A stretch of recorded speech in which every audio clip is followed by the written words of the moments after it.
కానీ 8 నెలల్లో రాష్ట్రంలో జరుగుతున్న అన్ని ఒక్కసారి మననం చేసుకుంటే ఇప్పటికైనా కళ్ళు తెరిచిందా అనిపిస్తూ ఉంది.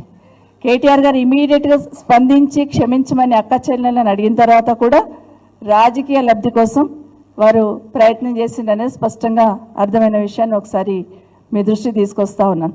రాష్ట్రంలో 8 నెలల్లో 1800 మంది మహిళల మీద అత్యాచారాలు, హత్యలు చాలా ఇన్సిడెంట్ జరిగినాయి. పోలీస్ శాఖ ఇచ్చిన సంఘటనల లిస్టే 1800 పైచిలకు సంఘటనలు జరిగినట్టున్నాయి.